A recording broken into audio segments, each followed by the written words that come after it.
pequeño índice para ver lo que vamos a tratar: definición, la clasificación, mecanismos, las diarreas por virus, bacterias y finalmente las conclusiones, que básicamente van a ser datos importantes que debemos tener. Entonces, ¿por qué hablamos de diarrea? Según la OMS, ese es un dato sacado directo de ahí, cada año se producen casi 1.700 millones de casos de enfermedad diarreica infantil y sigue siendo un motivo de muerte en niños del año hasta los 5 años más o menos. Entonces, sobre todo esos en países desarrollados. Entonces, lo importante es ver de que pediatría no solo se va a ver que debemos evaluar otra vez. La importancia de la diarrea va a ser que esta nos va a llevar a complicaciones muy importantes que van a ser como la deshidratación o algunas alteraciones. Y sobre todo, como el niño es menor, está creciendo, esto nos va a limitar el crecimiento y el desarrollo de este niño, especialmente en lactantes y en niños pequeños. La etiología o cómo se provoca esta diarrea va a ser de origen infeccioso, infecciones virales, bacterianos, parasitarios, que pueden ser favorecidos por un ambiente como es el saneamiento del agua, el agua no segura, la higiene inadecuada, la nutrición, ausencia de lactancia materna, que eso se describe mucho, que si el niño su etapa de lactante no cumple con la lactancia materna exclusiva, puede tener mayor riesgo a diabetes. Bueno, es importante entender esto para lograr los desarrollos, las estrategias. Definición.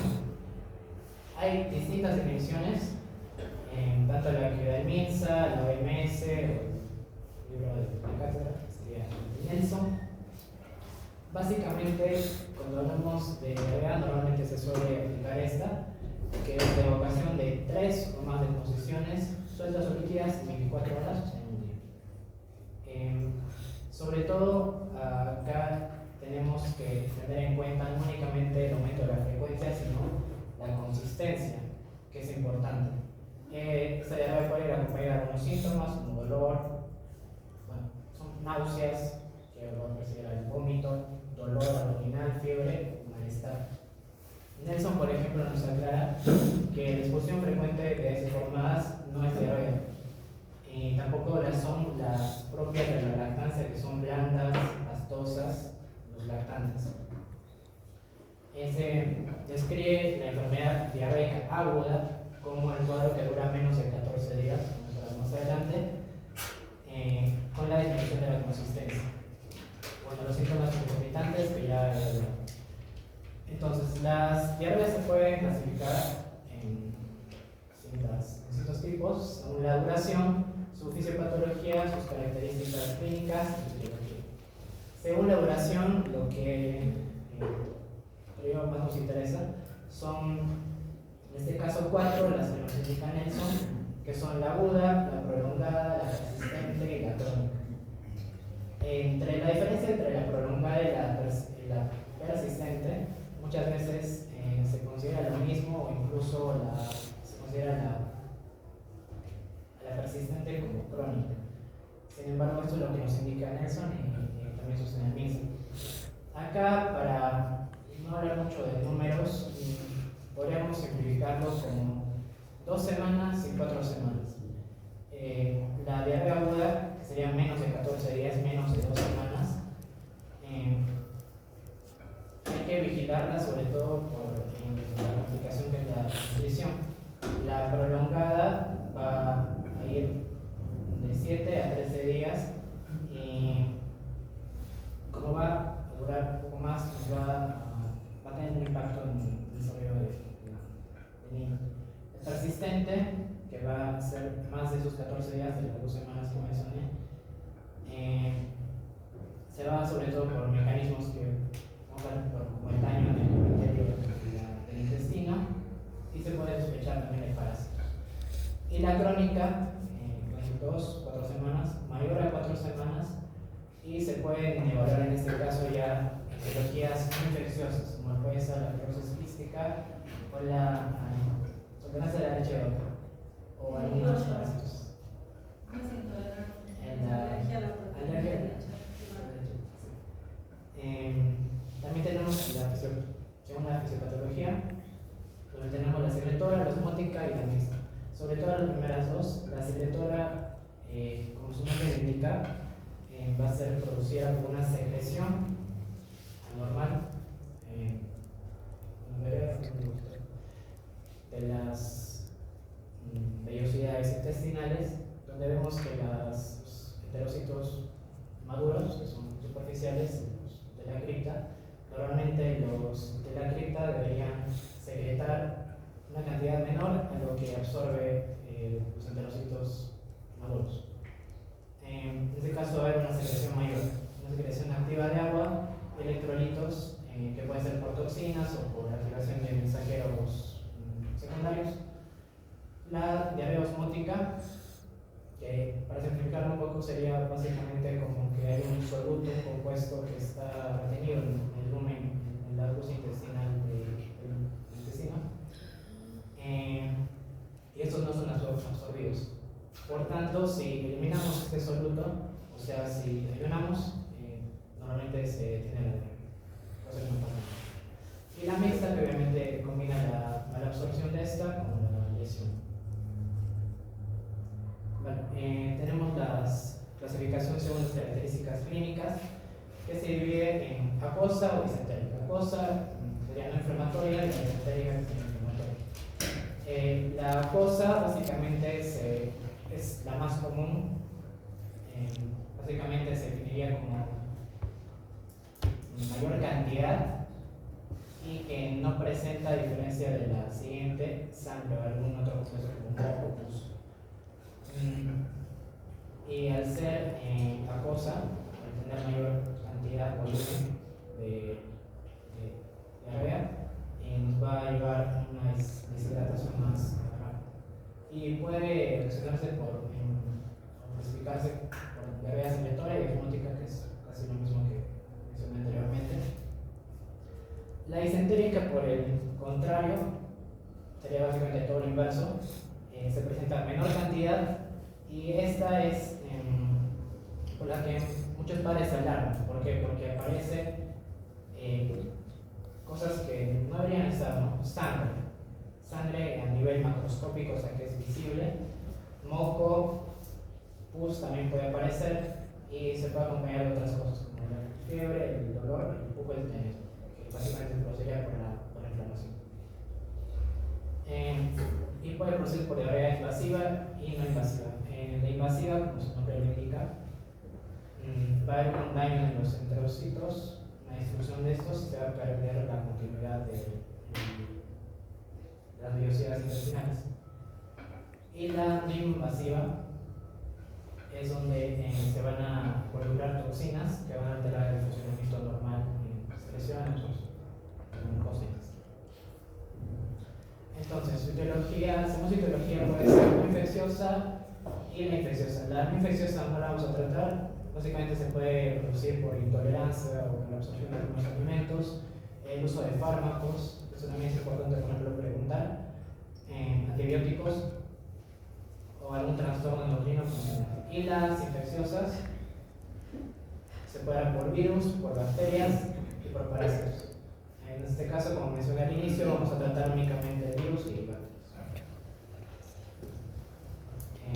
Rotavirus, parvovirus y adenovirus. Entonces, ¿cómo se produce la diarrea? Ya mencioné los dos primeros, la osmótica y la secretora.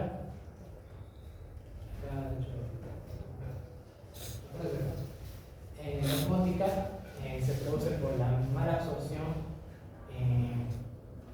o solutos no absorbidos que van a aumentar la carga de la luz intestinal y van a arrastrar por ósmosis agua hacia la luz. O sea, por más acuosa las deposiciones. Básicamente se puede producir por un daño en la continuidad de las vellosidades intestinales, por una lesión en estas o por ejemplo por déficit de enzimas transportadores, como es el caso de la lactasa que se encuentra en la pared. En este caso, en el ejemplo, en la imagen que tenemos acá, se encuentra la lactosa, que debería normalmente a través de la lactasa degradarse en galactosa y glucosa, pero ante la ausencia o déficit de estas, va a continuar, ¿no? En el lumen. Esto va a llevar a que por osmosis el agua salga, el producto salga de los heterocitos. También se puede producir por una disminución en el tránsito, también se puede hacer por fármacos en este caso, o por una sobrecarga en el intestino. Y la secretoria que se produce por toxinas o inflamación, que en este caso van a alterar la secreción del cloruro y van a reducir la absorción del cloruro de sodio.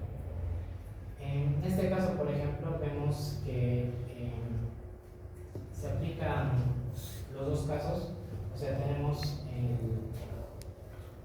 la célula de la cripta que va a secretar y el enterocito maduro que va a absorber. Se da la expulsión, la secreción del cloruro a través de la activación de estos canales. Por ejemplo, más adelante va a haber una toxina que básicamente activa estos mensajeros, GMP cíclico y el MP cíclico, lo cual va a activar estos canales, como es el CFTR, que es un canal de cloro. Se va a producir también por una inhibición en la absorción normal de las células, los enterocitos, de cloruro de sodio, por toxinas y por los mensajeros que mencioné. Bueno, ya entrando a la etiología propiamente, como mencioné, vamos a hablar de tres principales, aunque hay otros, estos serían los principales: el rotavirus, el norovirus y el adenovirus.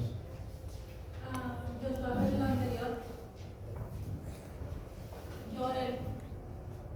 En ese cuadro de la diarrea secretora, ¿cuál de los mecanismos de absorción de sodio es importante tener en cuenta en la revisión que han hecho? ¿Cuál creen? Ahí tienen, ¿no? Bueno, uno de los principales mecanismos del sodio es a través de la glucosa, por transporte de glucosa. Pasa sodio y glucosa, entonces en base a ello el sodio penetra dentro de las células. Es importante porque permite estimar un poco la osmolalidad y controlar la modalidad tanto de la célula y a nivel intestinal. ¿sí? ¿Están de acuerdo? Hay otro mecanismo, hay otra razón por la cual es importante. Bueno, en el caso de esto se explicaría, por ejemplo, el uso de las sales de hidratación oral. Muy bien, ¿no? Aunque algunos dicen que también se altera ese mecanismo, pero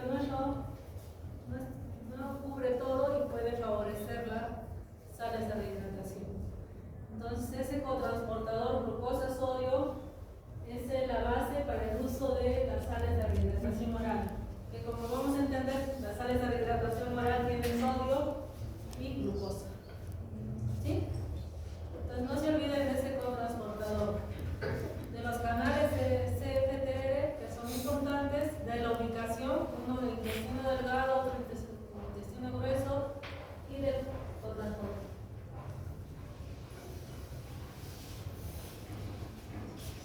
Muy bien. Como venía diciendo, ahora vamos a hablar sobre la diarrea de causa infecciosa. En este caso vamos a hablar sobre diarrea por virus y diarrea por bacterias más adelante. En este caso, la diarrea por virus, dentro de los principales virus tenemos el rotavirus, el norovirus y el adenovirus. Ahora, hay una diferencia principal entre las diarreas generadas por virus y diarreas generadas por bacterias. Una de las principales es que las diarreas generadas por virus son las que se encuentran en mayor frecuencia, afectan con mayor frecuencia a los pacientes pediátricos mientras que las bacterias por diarreas generadas por virus pues son en gran frecuencia. Ahora, también tenemos que las gastroenteritis también son generadas en mayor frecuencia por diarreas por virus. Ahora, el mecanismo general es a través de la infección de los sistemas de las universidades. Y bueno, de hecho, los virus no pueden penetrar la barrera intestinal. ¿Quiénes lo hacen? Las bacterias. Y es por esa razón que en la clínica vamos a ver que debido a que las bacterias son invasivas, van a generar una mayor frecuencia de disentería a comparación de las diarreas generadas por virus. Bueno, también sobre la clínica clásica vamos a ver que hay vómitos profusos, diarrea acuosa y fiebre. Esa es la principal diferencia: diarrea acuosa en virus y diarrea disentérica en bacterias, debido a que los virus generalmente no penetran la barrera intestinal. Ahora, ya ahondando un poco más sobre los virus, tenemos al rotavirus, que es la principal causa de gastroenteritis en pacientes pediátricos. De hecho, ya hay una vacunación, y bueno, gracias a esta vacunación se ha reducido significativamente la incidencia. La transmisión principalmente se da por fecal oral, por contacto interpersonal y comités. Es por esa razón que en zonas, en guarderías, en zonas donde estén mayormente con personas, es mayor la incidencia de rotavirus. Y bueno, sobre la estacionalidad, vamos a ver que se encuentra en climas temperados, de presión a cambios picos, en los meses más fríos. Ahora, sobre el periodo de incubación, suele durar de 2 a 4 días, la duración habitual es de 3 a 8 días, con una recuperación de 7 días. La patogenia será principalmente por necrosis de la bacteria intestinal. Aquí generalmente vamos a ver atrofia de vellosidades y pérdida de vellosidades. Pero aquí la principal proteína que genera todo esto es la proteína NSP4, la cual actúa como una enterotoxina y va a generar un aumento de calcio a nivel intracelular. Este aumento de calcio a nivel intracelular lo que hace es generar una mayor liberación de cloruro de agua. Y recordemos que por balance electroquímico el cloro jala sodio. Entonces, debido a que el cloro jala sodio, es por esa razón que el sodio, el sodio va a terminar jalando agua a su vez. Y es por esa razón que se produce una diarrea acuosa, debido a que el cloro jala el sodio y el sodio a su vez va a jalar el agua. Bueno, esta es la patogénesis. Como ya mencioné, la proteína NSP4 es la toxina que se encarga de generar toda la clínica del rotavirus.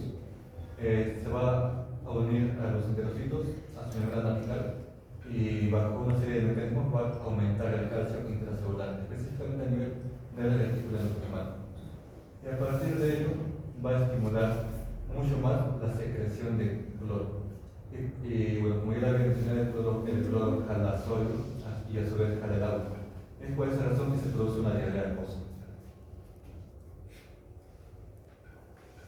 Ahora, sobre las características clínicas, el inicio típico es con vómitos, posteriormente sigue con diarrea acuosa y, ojo con esto, no sanguinolenta. Luego, continúa con fiebre, febrícula en la mitad de los casos. Y bueno, ya en casos extremos, pues produce deshidratación, convulsiones y muerte. Para el diagnóstico, generalmente, el rotavirus, el diagnóstico definitivo generalmente no es necesario. Más que todo se basa en la clínica, pero también incluyen algunos, ¿no? Como la detección de proteínas virales mediante ELISA y también por ARN viral mediante PCR, que generalmente es el diagnóstico de los virus. Ahora ya pasando a otro tipo de virus, que es el norovirus, tenemos la epidemiología. El norovirus es una causa importante de brotes de gastroenteritis. La transmisión también, al igual que el rotavirus, se va a dar por vía fecal oral, a través de gotitas de vómitos en el aire, gotitas contaminadas, consumo de alimentos y aguas contaminadas. El inóculo es pequeño, menos de 10 partículas. Y bueno, la resistencia del virus también es bastante grande, ¿no? Porque resiste temperaturas bajas y un calentamiento por encima de 60 grados Celsius. Y también resiste la desinfección con cloro o alcohol. Ahora, el periodo de incubación será dentro de 12 a 48 horas, generalmente unos 3 días. Y dentro de la patogénesis, el virus infecta y lesiona el intestino delgado e impide la absorción adecuada del agua. Y es por esa razón que también va a generar una diarrea acuosa de tipo osmótico. Ahora, dentro de la clínica del norovirus, al igual que los otros virus en general, genera náusea, vómitos, cólicos abdominales, diarrea acuosa, también no sanguinolenta. En algunos casos se puede agregar fiebre, mialgias, malestar y cefalea. La diarrea es generalmente moderada y la fiebre también ocurre en la mitad de los casos. El diagnóstico también se basa más en lo clínico y si queremos ahondar un poco más, o también para evaluar brotes, se puede utilizar el PCR en esos termómetros. Bueno, la prevención también se da por evitar el consumo de alimentos contaminados, también superficies contaminadas deben ser desinfectadas con lejía, lavado de manos adecuada. Ahora ya pasando a la de los virus. La distribución mundial de ocurrencia es durante todo el año, generalmente a comparación de los rotavirus, que, como ya lo habíamos visto, afecta principalmente el invierno. La prevalencia de tener mortalidad en locales que son muy pequeños. En niños, generalmente se encuentra entre las 5 y 10% de las enfermedades diarreicas. Y bueno, es por esa razón que no es tan frecuente a comparación de otros virus que hemos visto, como el rotavirus y el norovirus. Ahora, la transmisión también se da por vía fecal oral, por aerosoles, contactos con fluidos contaminados. Y también, al igual que el norovirus, es resistente a desinfectantes lipídicos, pero se logra inactivar con calor, lejía o formaldehído. Ahora, su periodo de incubación será dentro de 2 a 4 días, es mucho más prolongado que el rotavirus, de 7 a 10 días. Y la excreción de heces durante meses se da después de una infección primaria. Ahora, dentro de la clínica, también es una diarrea acuosa, que suele ser mucho más prolongada en comparación de otros agentes. También puede haber diarrea, vómitos, y a veces pueden estar acompañados con fiebre. Y la mitad es asintomática. Ahora, dentro de la patogenia también hay lesión de células epiteliales del intestino delgado, y eso va a generar una mala absorción de alimentos, de líquidos, y puede generar un aumento de la secreción intestinal. El resultado clínico, pues, como ya se mencionó, diarrea acuosa, generalmente autolimitada, con riesgo de deshidratación si obviamente se sigue continuando y no hay tratamiento adecuado. Bueno, el diagnóstico también es clínico, no requiere identificación etiológica, y bueno, también se sospecha de haber brotes, y si queremos confirmar la gente, podemos utilizar PCR. Ahora pasando a las diarreas generadas por bacterias, aquí tenemos dos tipos, invasivas y no invasivas. Las invasivas, su mismo nombre lo dice, ¿no? Invaden la mucosa intestinal. Y si invaden la mucosa intestinal, van a generar lesión, atrofia, y eso a su vez va a conllevar a que se desarrolle sangre. Y es por esa razón que este tipo de bacterias van a generar una diarrea disentérica.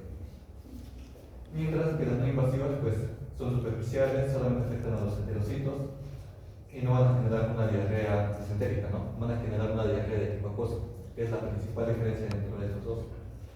Dentro de estas tenemos la Escherichia coli, heterotoxigénica, la Vibrio cholerae, entre otras bacterias que lo vemos en la materia. Ahora, la diarrea aguda suele generada por bacterias, suele tener un inicio brusco y se caracteriza por fiebre alta, dolor abdominal tipo cólico y también tenesmo.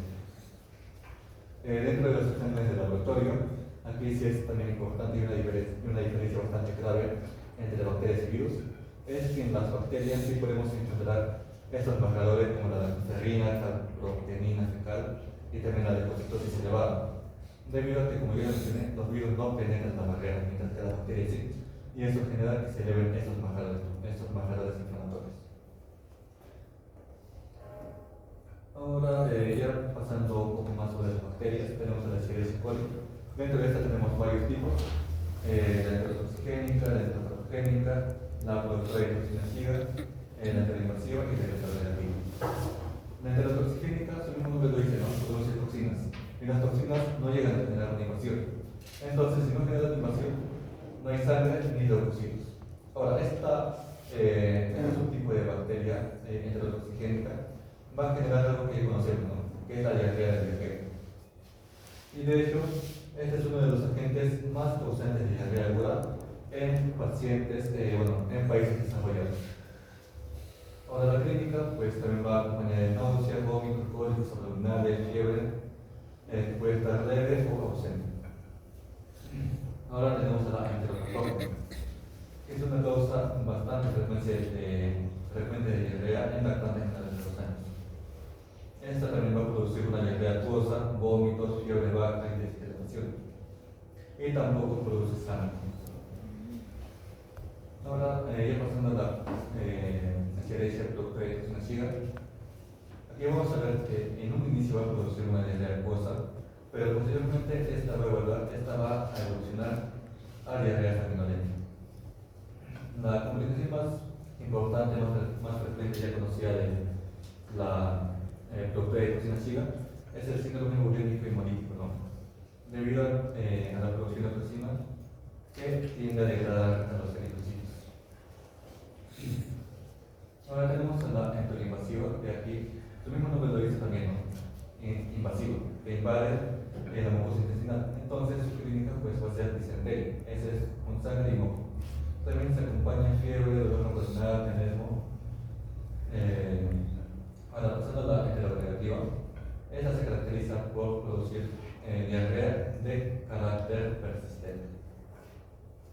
Y bueno, también va a producir una diarrea de tipo acuosa con abundante moco.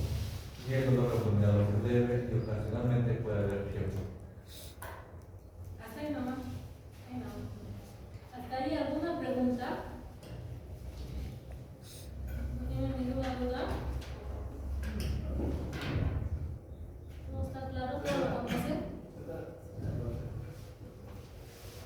¿Existe a nivel clínico alguna escala o alguna forma de diagnosticar que esté validada para determinar en un niño si tiene infección bacteriana o viral en caso de una diarrea? ¿Hay algunos criterios que se deben tomar en cuenta? Bueno, los criterios que generalmente utilizamos es primero en la clínica, ¿no? Vemos si es una diarrea acuosa o si es una diarrea disentérica. Si es una diarrea disentérica, pues ya con mayor seguridad podemos diagnosticar que es una diarrea generada por bacterias.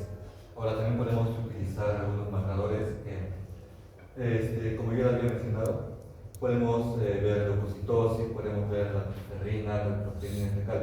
A diferencia de los virus, en este caso los marcadores de los virus no se van a alterar, o no se alteran de forma leve. Pero en el caso de las bacterias, pues estos sí se van a elevar, debido a que los virus, pues obviamente no llegan a invadir la mucosa, las bacterias sí llegan a invadir la mucosa. Entonces es por esa razón que estos marcadores, la leucocitosis, la ferrina y la proteína, sí van a estar elevados. ¿Están de acuerdo?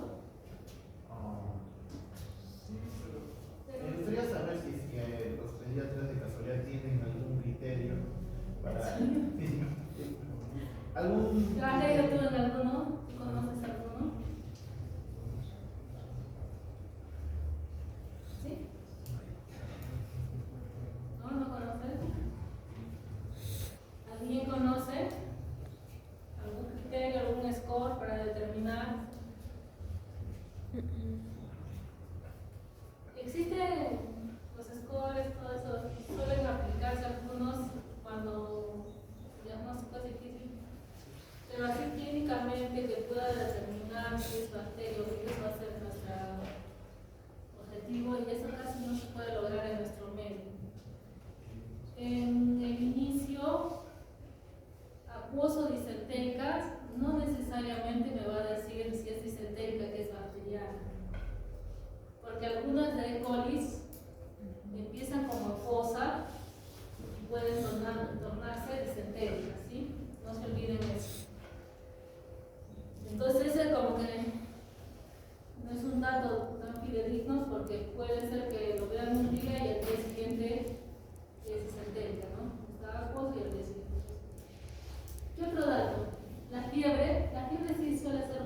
Entonces, los leucocitos, el número de leucocitos.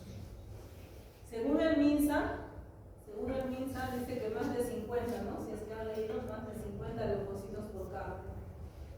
Según algunos autores dicen que si es a predominio mononuclear, sugiere viral. Si es a predominio de neutrófilos, sugiere bacteriano, pero tampoco hay mucha evidencia al respecto. Hubo un estudio en el Perú donde encontraron que a mayor número de leucocitos en heces, mayor probabilidad de que el coprocultivo sea positivo. Mayor probabilidad, pero no es 100%. ¿Sí? Entonces, los leucocitos fecales normales que reportan son 5 a 10 por campo, el adulto, ¿no? Para nosotros más de 50 podría ser bacteriano, pero como dice, hay que hacer unidad clínica, ¿sí? De todo lo que esté exponiendo Joshua, Joel, ¿alguna duda? ¿Saben todo? ¿Está claro?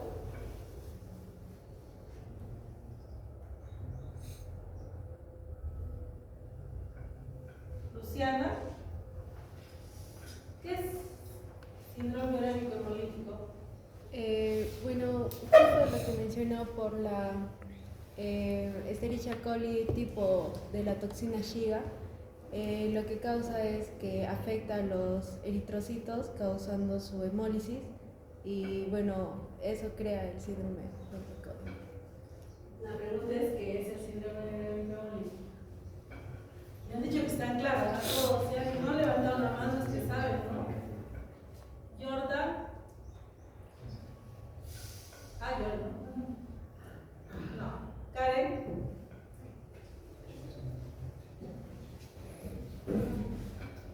¿No? Es un síndrome producido por la toxina Shiga, que como ya dijo mi compañera, produce el hemólisis de los eritrocitos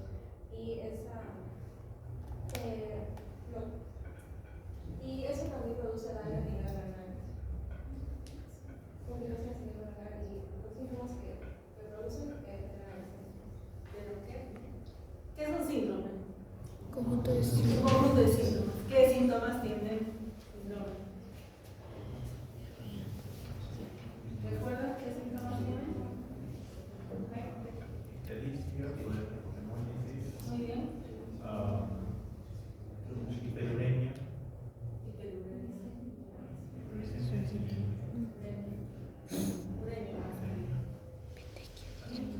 Falta uno. No, faltan dos. Pero por ahí vamos, ¿no? ¿Alguien más? Creo que la trombocitopenia, lesión renal aguda y anemia hemolítica. Muy bien. Entonces, es un síndrome caracterizado por fundamentalmente tres cosas, ¿no? Anemia hemolítica, porque hay destrucción de anemia, plaquetopenia y uremia. Por eso es síndrome urémico hemolítico, ¿no? Entonces, lo que no entra ahí en el nombre es la plaquetopenia. Actualmente ya no se usan mucho esos dos términos, ahora les llaman microangiopatía trombótica, entra dentro del grupo de eso, ¿sí? Entonces, ¿por qué es importante el síndrome urémico hemolítico? Que lo recuerden. Cuando vayan a evaluar a un paciente con diarrea, con moco, con sangre, siempre deben ver que esté orinando, deben descubrir la ropita para ver si no hay lesiones en piel, porque las plaquetas bajas se van a manifestar en pletéticas. Y como dice su compañero, también puede ser que estén las escleras ictéricas, porque hay hemólisis y va a haber aumento de las bilirubinas. Pero también va a haber anemia, entonces lo vamos a encontrar algo pálido. ¿Sí?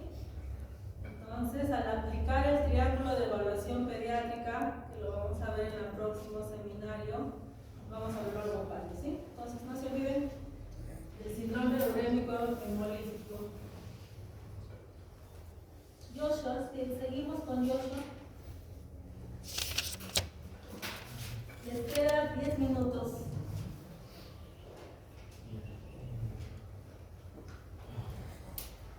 El diagnóstico de la Escherichia coli cuando Joshua, no hacemos mucho tratamiento, prevención, porque eso tiene otra... sí. ¿Sí? Diagnóstico, bueno, si se requería establecer el diagnóstico biológico, se podría hacer por reproductivo, por PCR, por la detección de la toxina o prueba de la salmonela.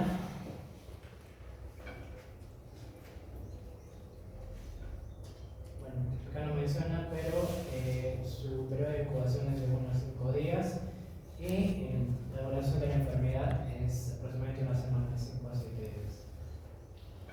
Unas características clínicas de esta puede ser la forma. En general, las bacterianas crecen por forma aguda, o sea, en algunas signos concomitantes como la fiebre, el dolor abdominal, la presencia de diarrea acuosa,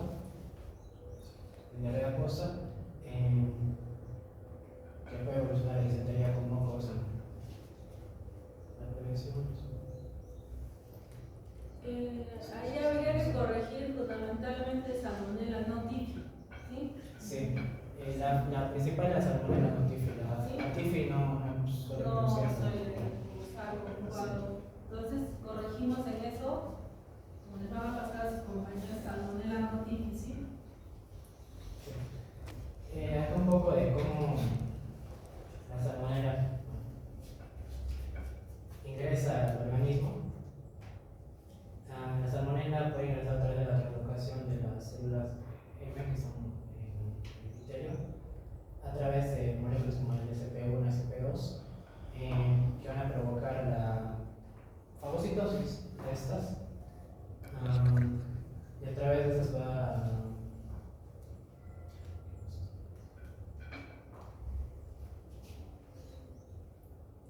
va a producir una inflamación con elevaciones. Bueno.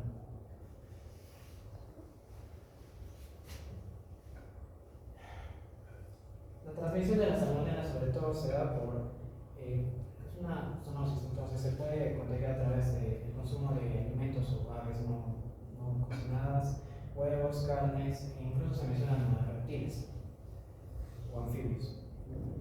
Como mencioné, su mecanismo básicamente es por la invasión del epitelio a través de la relocación de células M y puede usar como diarrea acuosa, complementada con otros como vómitos, cólicos o que progrese a disentería con sangre.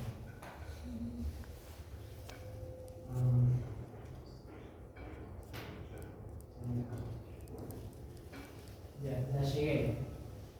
La Shigella tiene un periodo de incubación igual, 1 a 5 días, y duración de enfermedades de los mismos 5 a 7 días, aproximadamente una semana. La Shigella es una de las principales causas de diarrea bacteriana, en este caso la disentería. ¿Eso por qué se dice? Porque podemos clasificarla como en causas en lactantes, en menores de 2 años, y en niños propiamente, edades menores de 2 años. Y esa sería la causa predominante dentro de las diarreas disentéricas. Como mencioné, afecta principalmente a niños menores de 5 años más. El único reservorio en este caso es el ser humano, no es una zoonosis. Su transmisión, como la mayoría, va a ser a través de vía fecal oral y puede intervenir unas factores ambientales como el hacinamiento, la higiene. Inicia de forma brusca, puede aparecer fiebre, malestar en general. Es de tipo acuosa o puede causar disentería con sangre, moco, pus. Bueno, ahora tenemos al Campylobacter, que es sería la segunda causa, en este caso la primera en lactantes. ¿Cuántos tipos de Shigella hay?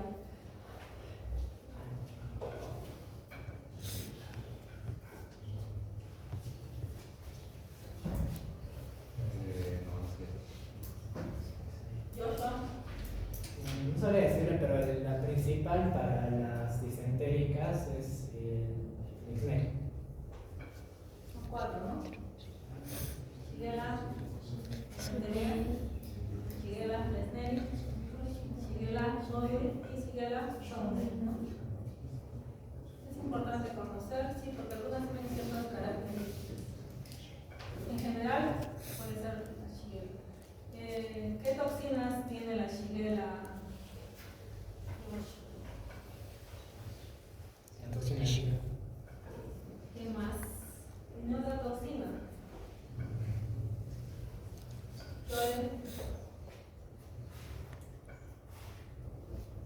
¿Alguien recuerda? Los que han hecho ya diarreas, ¿no? ¿Qué dice Google? ¿Qué dice chat? No está claro. Tiene una neurotoxina. Entonces, dentro de la clínica de los cuadros de Shigella, puede causar convulsiones. ¿Sí? Puede convulsionar el paciente. Entonces, tiene dos tipos de toxina, la toxina Shiga y una neurotoxina. Cursa es de los cuadros que cursan con más fiebre elevada, y puede cursar con convulsiones, crisis convulsivas. Puede ser por el mismo proceso de fiebre, o por la neurotoxina, ¿sí? No se olviden de Shigella, suele ser característico de la historia de Shigella. Muy bien, sigamos con Campylobacter, ¿qué? ¿Qué dicen que falta ahí, no? ¿Qué debe decir? Yeyuy, ¿sí? Sigamos. El Campylobacter jejuni es la principal causa de gastroenteritis, en el caso de la disentérica en lactantes, y sobre todo tiene más prevalencia en países de ingresos bajos o subdesarrollados por el higiene, básicamente porque el Campylobacter se transmite a través de, casi igual que la salmonela, por el pollo, por huevos, etc. La leche no pasteurizada, el agua contaminada en el ambiente. Es una enfermedad zoonótica. Su primera incubación es igual, 1 a 5 días. Y el tiempo de la enfermedad puede progresar de 5 a 7 días, aunque puede llegar a los 10. Existen algunas complicaciones que se dicen mucho, por ejemplo, el síndrome de Guillain-Barré, obviamente la deshidratación no puede provocar bacteriemia. Características clínicas importantes en el Campylobacter es la fiebre, como se mencionó, cefalea, mialgias. Puede empezar como diarrea acuosa, aunque un porcentaje de estos como también puede llegar a la disentería con repercusiones con sangre.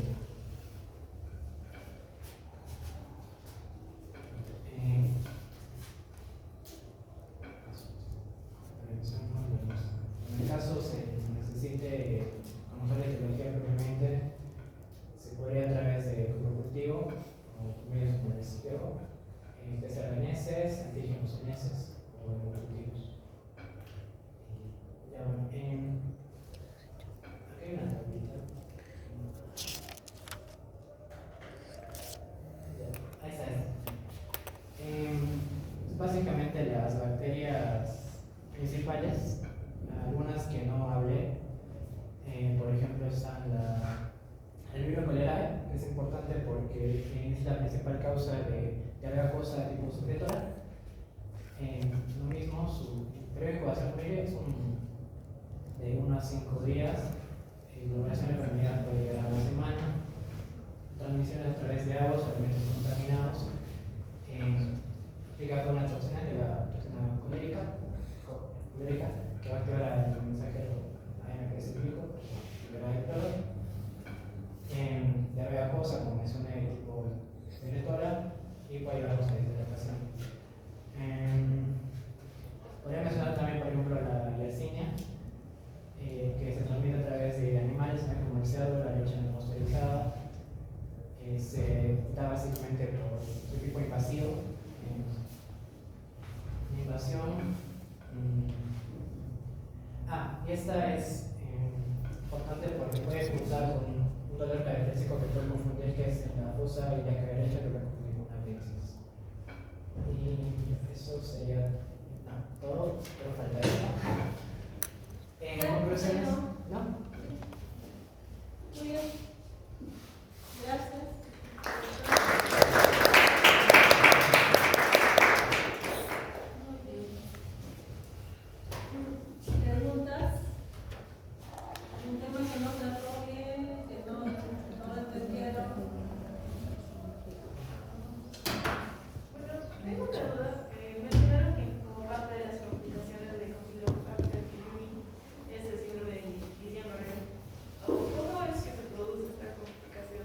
está relacionado con eso y con, creo que mencionaba también, o bueno, en la tabla de científica.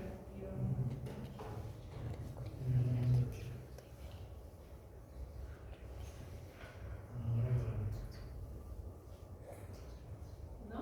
¿Alguien sabe? ¿Quién? Bueno, creo que es porque cuando hay una infección por Campylobacter se llega a desarrollar una infección de manera sistémica. Entonces, bueno, el organismo produce anticuerpos contra el Campylobacter. Sin embargo, hay algunos anticuerpos que son parecidos a lo que generan los Guillain-Barré, y por esa razón que se produce por una similitud de anticuerpos con antígenos.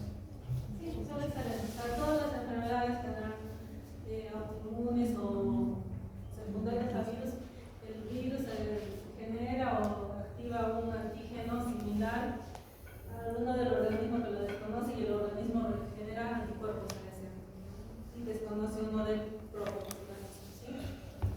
Pero exactamente cuál no sabemos. Tendríamos que revisar, es un tema para investigar, ¿sí? Muy bien, ¿alguna otra pregunta?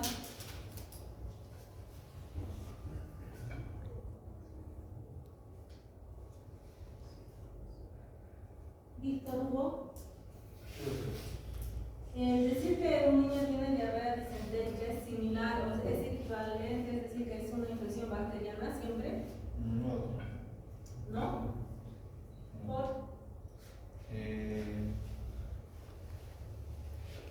Tenemos que ver si es que hay daño o no de las provincias, que si bien es más frecuente con las bacterias, pues también podría ser causada por el efecto parasitario o efecto viral, por ejemplo,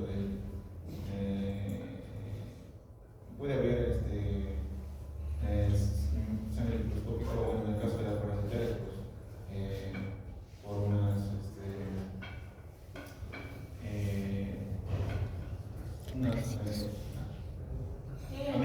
amebas. Entonces no es disentería asociada a virus. Solo había un artículo, pero en general dicen que no. No hay invasión, entonces no hay lesión de la mucosa, ¿no? ¿Sí? Sí.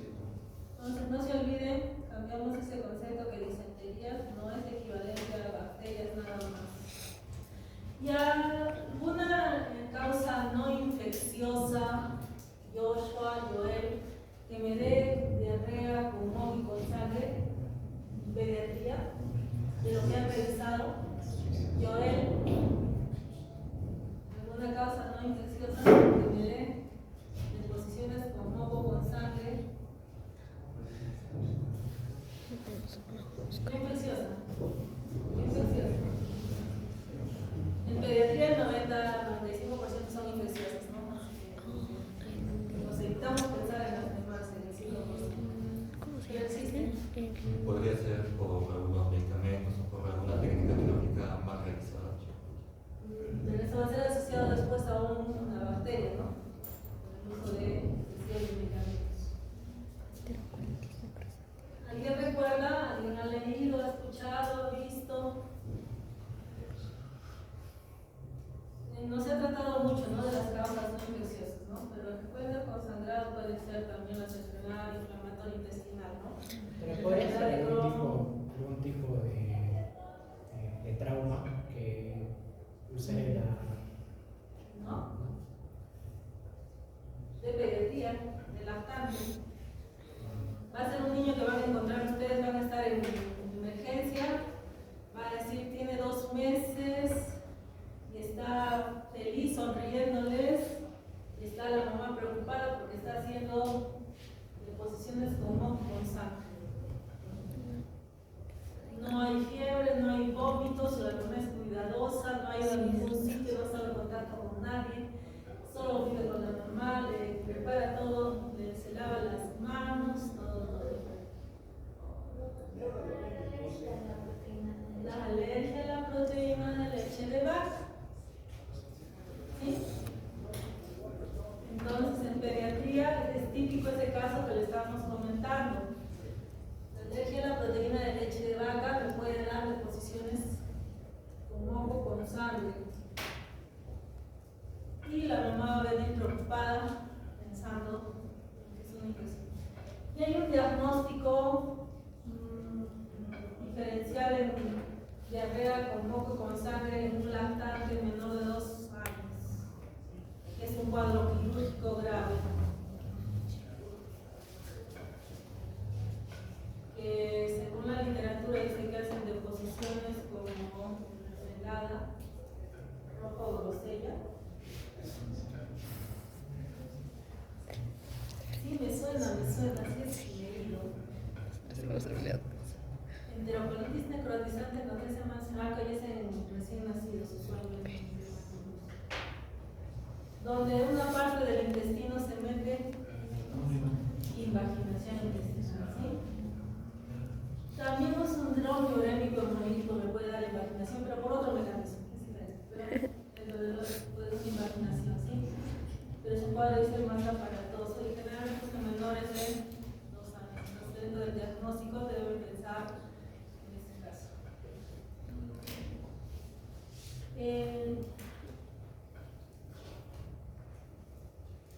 ¿Alguna triada que me sugiera que sea un cuadro viral? ¿Han leído? Joshua, Joel. Sugerente, ¿no? No hay nada clase, no hay nada.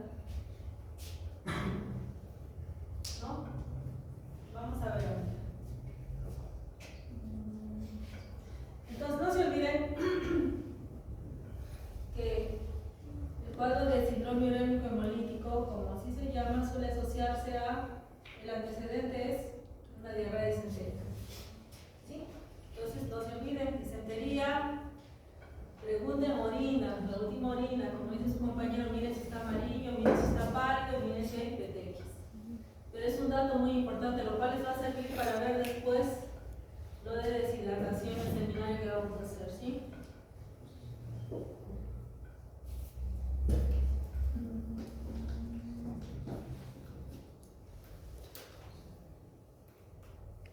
Las frecuencias de deposiciones, la frecuencia de deposiciones va a ser variable según la edad en pediatría. Los lactantes pueden hacer una vez cada 7 días, no es estreñido, y pueden hacer 5 o 10 veces al día.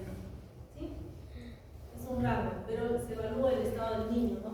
Cómo está. Hay niños que pueden hacer deposiciones cada 7, 10 días. Pero para eso tengo que evaluar cómo está, ¿no? Porque si no hace deposiciones 7 días, 10 días, ¿qué tendría que ver? ¿Cómo se la dosis, no? ¿Está distendido o no está distendido? ¿Hay vómitos? No hay vómitos. Y algo importante, si elimino o no. ¿Sí? Entonces, se supone que eso van a ver. Muy bien. Ahora sí, volvamos al caso. Gabriel, Pablo Gabriel, José Enrique, ¿qué te parecería? Según lo que hemos visto, ¿cómo podríamos plantearnos o hacer unas posibilidades de Por el inicio agudo. ¿Por qué sería agudo? Antes de eso, o sea, antes, ya bueno, agudo. ¿Por qué es agudo? 3 días de inicio de enfermedad diarreica. ¿Por eso es agudo?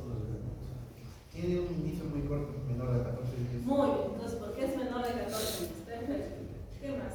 Está con febrícula, de que la temperatura axilar es en 37.8 y el límite es en 37.5. ¿Ya? Está con defunciones líquidas, al parecer. Ya lo hemos visto el caso, pero ¿qué diagnósticos nos Yo consideraría alguna enfermedad diarreica asociada de origen viral. Ya, eso sería para. Entonces, ¿qué dice John Arnold? ¿Estás de acuerdo? ¿Algo agregarías?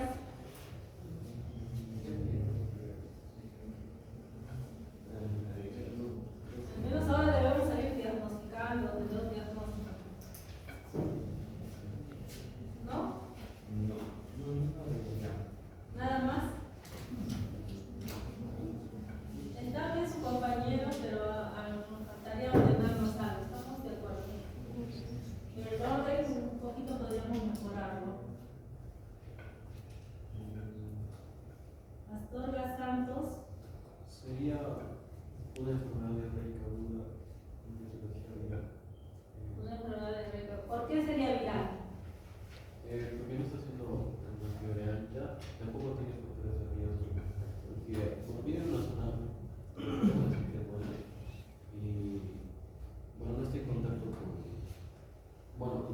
no se ha dicho que alguien me contactó con el ministro. Bueno, eso principalmente, no ocurrió nada con esto. Ese sería su sustento, ¿sí? Por ahí vamos, muy bien, nos estamos haciendo mejor. Entonces, Diego.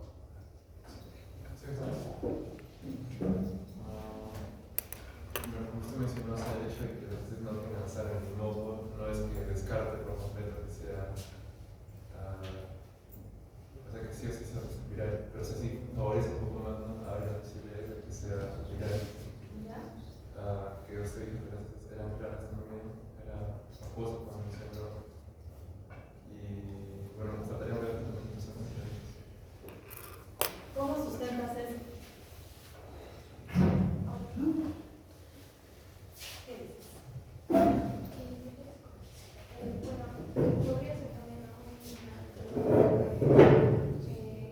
para mí me parece más que podría ser el norovirus, puesto que ya tiene la vacunación, su carga de vacunas completas, entonces me permite descartar el norovirus y bueno, sería una diarrea osmótica. ¿Estás de acuerdo?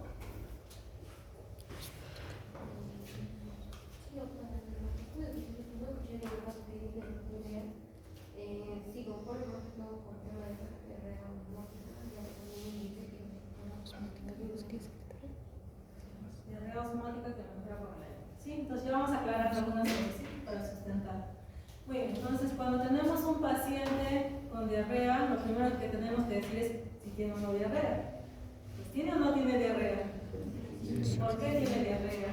¿Tiene? No. Más de 8 deposiciones. No. Y la consistencia de la hidratación. Entonces, ¿por qué? No tiene diarrea porque la mamá lo diga. Tiene diarrea porque es la definición. ¿Con qué empezaron con la definición de diarrea? Entonces, ha disminuido la consistencia. Si yo les pido susténtenme, ¿por qué dicen que tiene diarrea? Y me dicen porque la mamá dice que no. Porque ha disminuido la consistencia, así de simple, ha disminuido la consistencia y aumenta la frecuencia. Y además, ¿qué más tiene? Y se está acompañando de vómitos y que va a aparecer. Está irritable, puede ser que sea por los vómitos. Ya está. Por eso tiene diarrea. Es nuestra primera definición. La segunda. Me han dicho que es aguda. ¿Por qué es aguda? Menor a 14 días. Menos de 14 días. Ya está, la segunda. ¿Qué nos han dicho también que es acuosa? Entonces ya tengo tres, ¿no? Es una diarrea aguda, acuosa. ¿Por qué es acuosa? No hemocronizante. Después, ¿qué más podría? ¿Qué les faltó en su clasificación de diarreas? Si se acompaña o no deshidratación. Pero eso lo vamos a ver el día del seminario de deshidratación. Pero recuerden que cuando hablamos de diarrea, siempre vamos a decir si está con o sin deshidratación. Pero no lo hemos dicho, ¿no? Ahora no hemos hecho el examen. Entonces, si es secretora, perdón, si es acuosa, puede ser secretora o osmótica. En la historia, ¿qué datos me sugieren que sea secretora u osmótica?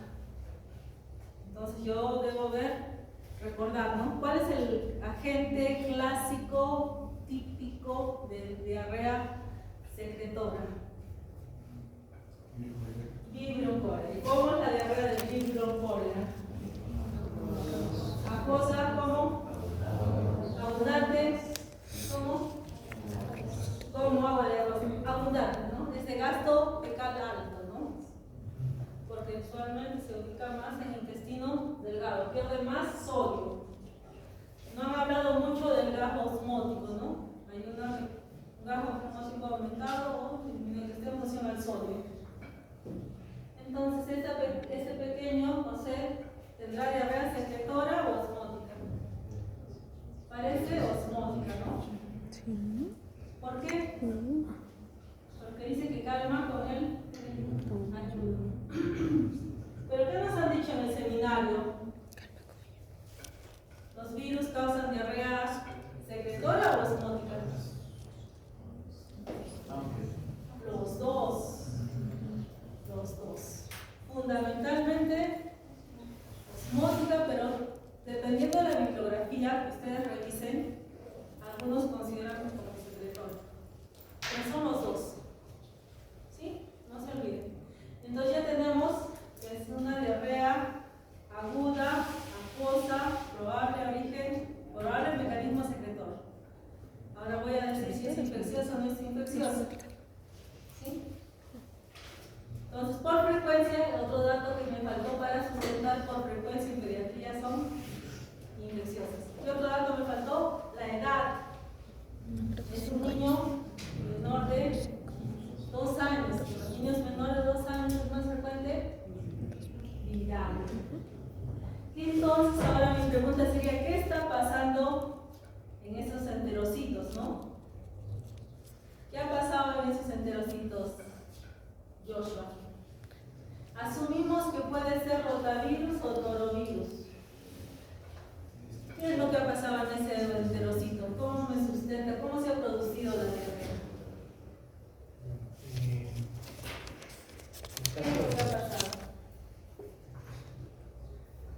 Me gustaría decir que hay un dato que me pareció importante, creo que no se mencionó cuando se habló un poco de virus, que son las peculiaridades de cada uno, ¿no? Por ejemplo, el rotavirus se caracteriza primero porque es mayor porcentaje, si no estoy mal era, bueno, de todas las diarreas, el 70% eran virus, 40% de estas era por rotavirus. Luego tenemos nosotros, ¿no? Como el norovirus y el adenovirus. El norovirus se caracteriza, ya que viene el dato que mencionó que el niño está yendo a guardería. El norovirus se caracteriza porque es muy contagioso. Se menciona, por ejemplo, que eso es cómo se ha contagiado, pero ¿qué está pasando en el enterocito? ¿Qué ha pasado en el enterocito? en el caso de ser osmótica, hay un compuesto, un soluto que está jalando agua, por así decirlo. ¿Por qué ese soluto está jalando agua? De lo que nos han explicado. Porque se ha dañado la continuidad de las vellosidades. Si se daña la vellosidad intestinal, Menor absorción. Menor absorción. No se puede absorber agua y líquidos entre las entrañas intestinales. No. ¿Por qué no se puede resolver agua ni líquidos? Por el No. ¿Por qué no se absorbe agua ni líquidos?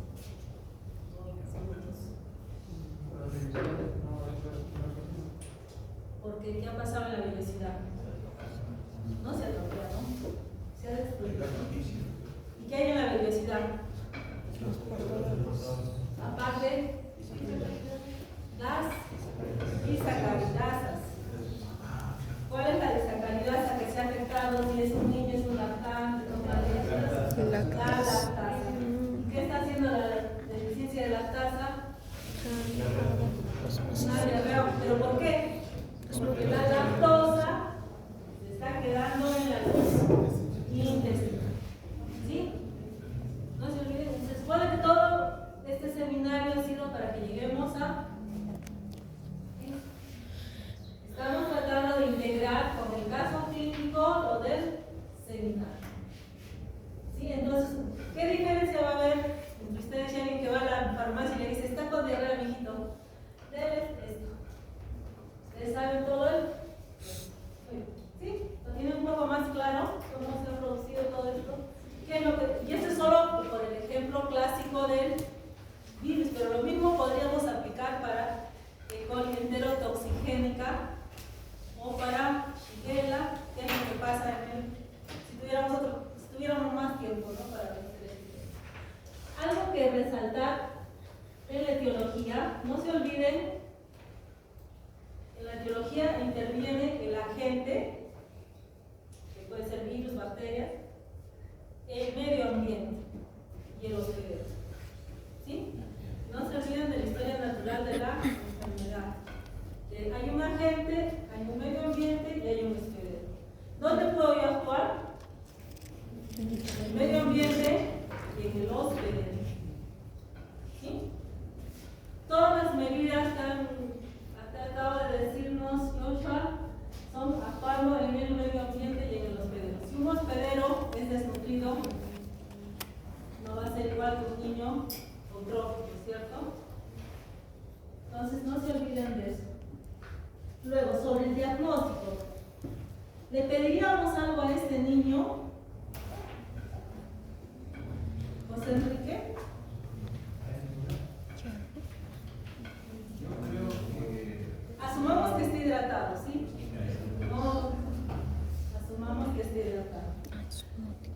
en la historia que me preguntaron ustedes les faltó decir si criaba animales, ¿no?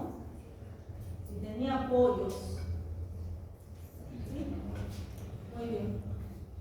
¿Pedimos algo o no pedimos algo? ¿Solamente ese? ¿Alguien pediría algo? Mejor ya. Entonces, ¿solicitarían algo?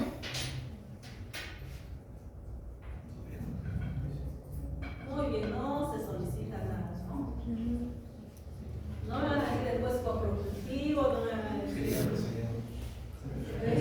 hemograma, no me van a decir gases arteriales, ¿no? En este paciente, en este caso, ¿por qué no pediríamos nada? Porque se va a autolimitar. Pero si estuviéramos en otro medio donde nos cubran los seguros, sí podríamos pedir. ¿Qué pediríamos? Entonces existen algunos métodos para el diagnóstico de cuadros digestivos que se llaman FILA-RAI. El FILA-RAI es como un set de estudio para los gérmenes más frecuentes de infecciones intestinales, o sea, diarrea, que usualmente lo vamos a pedir cuando sea una diarrea persistente o crónica. Este FILA-RAI descubre virus para el norovirus, rotavirus, para el hermovirus, descubre para todas las bacterias que han mencionado y para parásitos, amebas, yardia, criptosporidios y closporas. ¿Sí? Entonces descubre todo. Pero ese panel es caro. Es caro. Entonces, en nuestro medio, para una diarrea que se va a autolimitar en 5 días, probablemente gastar 1.000, 1.500 soles. ¿Sí? Coprocultivo. Muchas veces me han dicho coprocultivo. No sé por qué se les sale decir coprocultivo. El coprocultivo es un examen que va a salir en 5 días. Cuando la diarrea sea autolimitada. Entonces, no es para un cuadro agudo. ¿Sí? No se sugieren para un cuadro. Además del coprocultivo, igual tienen que identificar. Si les sale en el coprocultivo E. coli, así E. coli GSP, es la causa de la diarrea. Normalmente hay E. coli, tubo digestivo. Tiene que hacer el patotipo, ¿no? ¿Cuántos patotipos nos han dicho que hay? No, de los que nos han presentado ahí. Creo que 6, creo. No, ¿Qué quedó por? Ahí 6, falta 1. Solo nos han presentado 5. De los cuales los más importantes sería la enterotoxigénica y la enterohemorrágica, que tiene 2 nombres que lleva confusión, ¿no? Y para finalizar, el tratamiento, que ya lo van a ver en otra actividad, pero el tratamiento va a ser en función. Cuando revisen el tratamiento, vean los de primera y segunda línea. ¿Cuáles son los que se usan de primera o segunda línea? Y existe un medicamento que es muy bueno, que es barato, es la furazolidona. La furazolidona, busquen ustedes, revisen esta furazolidona, cubre tanto para parásitos como yardia y bacterias. ¿Sí? Entonces, por eso es interesante, porque con eso cubrimos, ¿no? Muy bien, chicos. ¿Alguna pregunta, alguna duda? La intención de este seminario y del caso clínico ha sido que ustedes deduzcan, razonen y me sustenten, ¿sí? Cambiamos un poco el concepto, ¿no? Cuando hemos empezado con sus respuestas y con lo que estamos concluyendo. Muy bien, chicos, entonces, si no hay preguntas, nos vemos a... Quizás, doctora, podría ser también una bacteriana.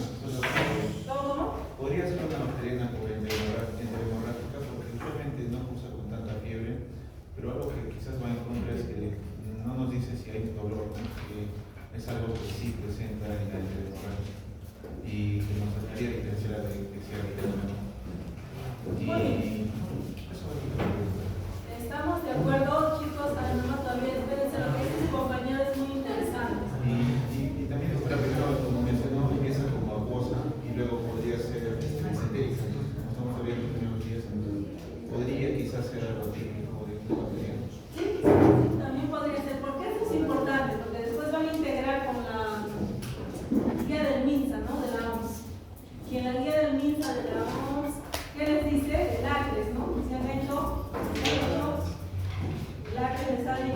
sabrán qué significa la R.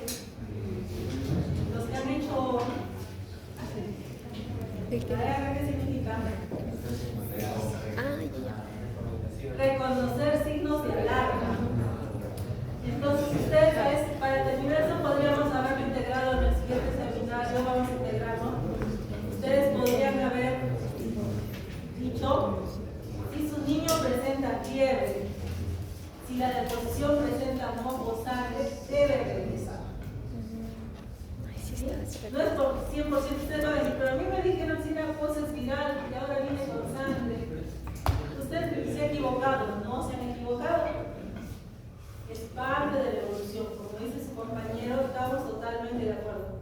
Lo han resaltado ahí también. Una diarrea acuosa, y en este caso enterohemorrágica, puede empezar como acuosa y pasar a descendente. Por eso en enterohemorrágica, no sé, en este ejemplo dice la teoría, no se debe dar antibióticos, porque el antibiótico puede desencadenar el cuadro de síndrome urémico crónico. Nunca vamos a saber si era enterohemorrágico, por eso no se da antibióticos.